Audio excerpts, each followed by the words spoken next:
So 1999 historically has been known as one of the best years for film ever. That was the year we got Fight Club, American Beauty, The Matrix, The Iron Giant, Election.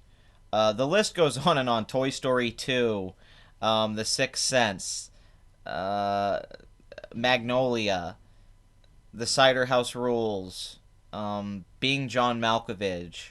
There's a lot of films came out the year. It was a year where Hollywood seemed to really give money to original ideas and original filmmakers who had vision and voices. And all of these films were that I just named. A lot of them were very expensive.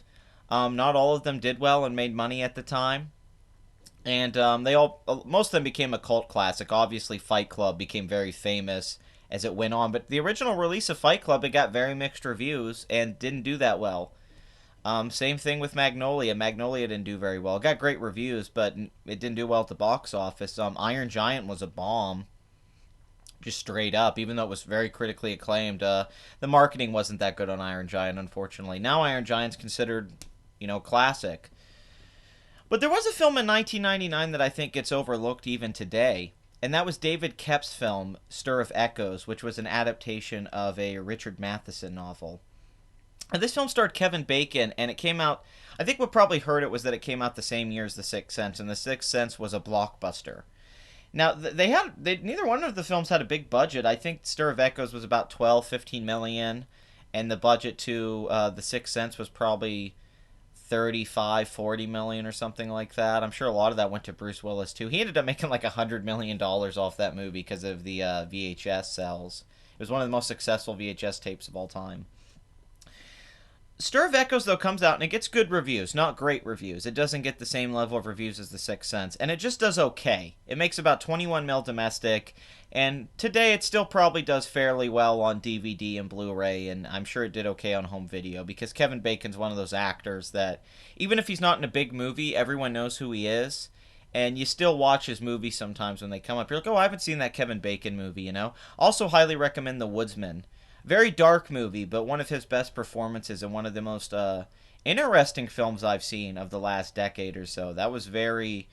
It's a tough film to watch, but the things that it's discussing and looking at need to be explored in art.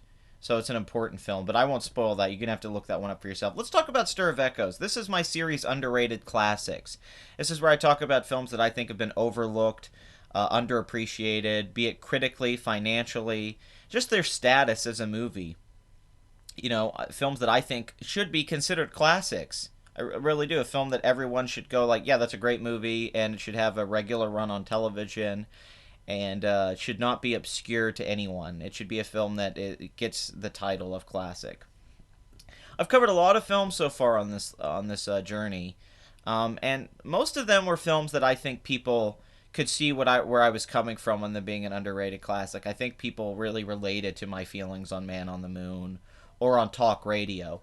But Stir of Echoes, I don't think everyone's going to quite agree with me. I'm sure some people don't like this movie. They probably find it a little cliche or not satisfying enough, maybe not even scary enough. I'm not sure, but I get that vibe sometimes that not everyone loves this movie. For me personally, though, just personally, I love Stir of Echoes. I love it, and I think it holds up more than The Sixth Sense. The Sixth Sense, the first time you watch it, is amazing. But the more you watch it, which I don't think it's a bad movie, there's still those great scenes like where he's talking to his mom about the play, and he sees the guy on the bicycle or whatever, or the girl running. I can't quite remember, I haven't seen it in a while. But all those scenes are great, there's great dialogue. But once you know the plot twist to The Sixth Sense, it loses a little impact, and I much prefer Unbreakable. I feel like Unbreakable just gets better every time I watch it, where Sixth Sense, every time I watch it, I enjoy it. But, it's not as good as it was the first 3 or 4 times I saw it. The first few times I saw it, that was really when it was the most engaging for me. Personally. Where Stir of Echoes, it's not that kind of film. It's not really about the mystery or the plot reveal or what's there at the end. That stuff really doesn't matter. You kind of figure that all out early on. It's the journey you go on to get there and this guy's character arc that Kevin Bacon at the beginning. David Koepp so brilliantly establishes this guy character in the first few minutes. In the first 5 minutes, you find out Kevin Bacon's this guy who wanted to be popular, wanted to be a musician. He's in a band, and they wanted to make it, and it never really worked out. And he's like an electrician now, and he lives with his wife, and they have a kid. and they're very normal. They're very normal middle class people, blue collar as hell. They're just living at a they're just living in a house, and they go to a party in the first scene. They're going to a friend's house to have fun at a party. And you could tell the guy's kind of let life pass him by. He had a sense of purpose, like he was going to do something really special, and it never happened. And Kevin Bacon feels so real as this guy. Like you never think about it as an actor performing or anything like that. You just view this guy, so you feel for him right away, immediately. It's so crazy how quick they establish it. His kid's a little weird in the movie, but we'll get into that later. So then Kevin Bacon's character is at a party with his not stepsister, sister-in-law, and his wife and them are all there, and she keeps talking about how she can hypnotize people. And he's just telling her, oh, he's very skeptical. He's like, that's all bull crap. You can't do that, whatever. So he's like, fine, hypnotize me. All right, do it to me. And she's like, I'm not going to do it. And then, they have this back and forth. And, he kind of convinces her because he's mocking her in a sense. So then he has this crazy vision, this beautifully executed sequence where he's inside of a theater and he's in a chair in the theater, and the chair starts to kind of float up in the theater. And there's a screen, obviously, a white empty screen, and something's out of focus. As then he gets closer and closer, the thing that's on the screen comes into focus more. And I believe it's wake up or sleep or something like that. And then he wakes up, and he's crying, and everyone's like, man, you just told us all this secret stuff.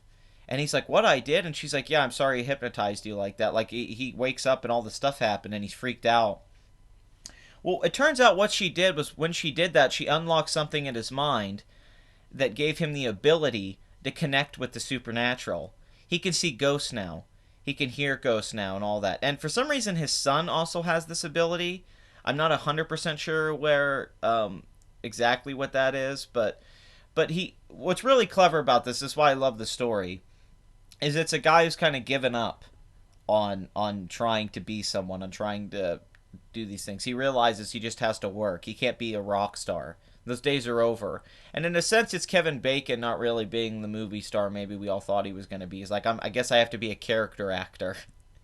And what happens here is this guy, through just his cynicism in a way, gets this ability that does make him special, to where he does have a purpose now. Because in the same way The Sixth Sense, once the kid realizes with Bruce Willis that he can do things with this ability, that he can help people, that's a nice little shift in the plot in that movie. I really like that. It's probably my favorite sequence is when he goes to the party and finds the tape of the little girl and all that. But in this movie, that character, he does that right away. He's starting to go, oh, I need to solve some murder mystery in my neighborhood. Something happened here. Who killed this person? And then that becomes the movie. Slowly, he gets more distant from his family, his wife in particular, while he gets more obsessed with these things. And then David Koepp uses every trick in the book. Quick cuts, jump scares, audio tricks. The sound design uses all sorts of tricks. There's visual tricks. Any kind of classic Hollywood editing trick is here that was used in a horror film. And what's really impressive is he does it all in camera. David Koepp doesn't rely on a lot of CGI or post-production stuff. He does a lot of this stuff inside the camera, and it makes it hold up still to this day. And a lot the same way The Sixth Sense, I think, does visually. It's the less is more approach. Ghost movies can be so scary if you're very subtle with what you choose to show. But Stir of Echoes becomes this very engaging mystery plot, this murder mystery plot with Kevin Bacon's character. And you kind of see him. It kind of reminded me of Louis Creed in Pet Sematary. His kid dies, and him and his wife get more distant, and he's trying to figure these things out, and he's in this hellish depression. And it kind of gives him purpose in life, in a life that he's lost purpose because of all the tragic things that's happened to him. Now, Kevin Bacon's character isn't a tragic character, but it's the same thing. He's just a guy, but you slowly really start to get in his head, and you really start to feel his obsession. You start to get obsessed in a sense with these things going on. You're right there with him. It's scary when he's scared. You're happy when he's happy. It's tense when he's tense. And then all these side characters start to come in, and it starts to get really interesting. There's a lot of moving pieces to this film. The wife starts to find other people and ask them about what's going on, and it unveils this universe, this world building. The film starts to hint at there being a lot more there. David Koepp's a director I like quite a bit. He did this in Premium Rush, and I believe he did the film Ghost Town. And he's directed some other stuff, but I still think this is his best film. it's in a lot of ways it's what he did with Panic Room as a writer, and then David Fincher directed Panic Room and executed it perfectly. But it's a lot of things here. It's what David Koepp always does. He takes very classic stories and structure that you've seen 1,000 times, and he basically just does it again in a new package. If you've seen Panic Room and Stir of Echoes, you've seen a lot of movies that influence those films, and you can see where he's taking a lot of that stuff from. But I don't dislike that about David Koepp. It's why I think he's a good writer. It's why I like his screenplay to the first Spider-Man or Jurassic Park. I think that they have that classic structure and that they're very traditional. The pacing really pays off in a lot of his screenplays. Not all of them. He wrote Kingdom of the Crystal Skull. Um, but like I said, I really like David Koepp. I think he's an underrated director in general. I think he's a very talented filmmaker. And he can go back to something in the 80s. He really goes back. His films like Premium Rush and even Stir of Echoes remind me more of films that I enjoyed in the 80s than films from the late 90s or the 2000s. Stir of Echoes eventually just feels like a long episode of The Twilight Zone, which is perfect. The music choices, once again, the music choices, the stuff in camera, the editing, all of that stuff, I think is really spectacular and really well thought out. And the film's only 99 minutes. The pacing's terrific. It's a short movie. He does all the setup within the first 5 to 10 minutes. Then you get a great extended bit of like 45 minutes of just mystery and things happening, and there's this really creepy sequence with the babysitter and the kid, and Kevin Bacon having like this psychic connection with his kid and all that stuff. A lot of really cool stuff like that. This moment where this red light's just flashing and everything starts to get really red. I love that stuff, and I love how lived in the world is. They go to a block party on their street. They know everyone in their neighborhood. They drink beers and talk about their kids and sports. They're going to go to a concert or something. They're not a couple that's done having fun. They're a young couple. They're not too old, and they still try to be active in each other's lives and active doing things together. They don't want to just become a boring couple that stays at home with their kid all the time. I like that about them, too. It's like they want more out of their lives, and they can't really get it, and it really explains why he's doing this stuff. In the same way that, you kind of really relate to Richard Dreyfuss in Close Encounters. You get why he wants to find this thing, why he builds the mashed potatoes and goes to the aliens. He wants his life to have more meaning. He wants to learn about the unknown, and even though you feel a little bad that he's kind of ignoring his wife and children, you get it. You get why he gets to that point. You get why that guy is there, and that's what Stir of Echoes achieves so wonderfully, is that it goes back to character and classic Hollywood movies and what they were all about. It was just about people talking in rooms, and because they didn't have a bunch of special effects. And I feel like Stir of Echoes is, I'm not going to say it's a masterpiece. It's not a perfect movie. Not everything's perfectly executed. It's not original. It's not something that didn't break new ground. And it's not like some dramatic masterpiece. You don't cry during the whole movie. It's not like it has the best dialogue in the world. But it's so efficient at what it does, and it's just creative enough with those sequences in the theater, and the way they use the song "Paint It Black" and all that stuff. It's so creative in those ways, and the cinematography by Fred Murphy so good. I actually love the cinematography, and David Koepp has such a strong sense of tone and pace as a director. I just feel like it's a complete work. Like, it's not a perfect movie, but it doesn't need to be, and it's almost perfect for what it is. So I love Stir of Echoes. I'd love to go through more of it here, but I would just be giving you spoilers, and that's not really what this is about. I'm more here trying to recommend films that I love and talk a little bit why I think they're underrated and why they love them. And basically why I think this underrated is just that it's still not a super popular movie. Sure, people know about it, but you go on IMDb and I think it's got like a 6.8 or maybe a 7. The reviews aren't that great for it. It's got like 67% on Rotten Tomatoes. I'm sure it didn't make $100 million on home video. That would surprise me or something like that. But yeah, I feel like it should be talked about. I feel like it's a great ghost movie. I feel like it's a great character piece. I think like it's one of David Koepp's best movies. It's his best movie as a director. Although I really do like Premium Rush a lot. And I don't know. It's just one of those films that I don't get why it didn't catch on more. I don't really get why it wasn't a hit. I guess it just suffered from coming out the same year as Sixth Sense and too many films coming out that year. It feels like a movie that would have been a hit when you watch it. I own the Blu-ray of it. Highly recommend buying the Blu-ray. The DVD commentary is pretty awesome too from David Koepp. I love his commentary tracks. So I guess there isn't much more to say about it, but if you're a fan of Richard Matheson, if you like his writing, if you like the original story of Stir of Echoes, if you like stuff like The Twilight Zone and classic ghost stories, if you're into classic Hollywood, archetypes and classic Hollywood story structure, it's all here. If you want a movie that's creepy, not really scary, but creepy, and you're kind of creeped out about it and you think about it afterwards, it's all here. The acting's terrific across the board. I think it's honestly, to me, it's one of the best American ghost movies of its time, easily of the 20th century. Um, the late 20th century, obviously, because it's like 1999. But yeah, Stir of Echoes, man, underrated classic. I every time I watch it, it's really good. I show it to people all the time who haven't seen it. I remember I watched it with my father a few years ago. I told him it was. I said, "You never seen this movie?" And put it in. He's like, "Man, that was really creepy and good." And he's like, "I never."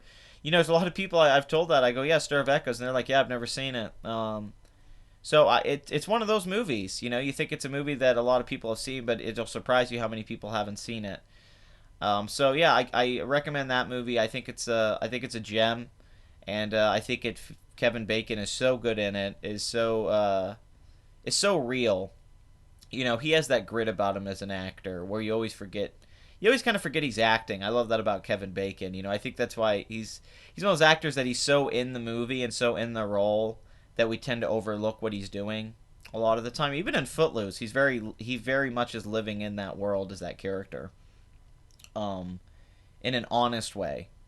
But yeah, I really like Stir of Echoes, man. I don't know what to say. Like, I guess there's some flaws here and there. Maybe it's a little cliche. Maybe you see the ending coming.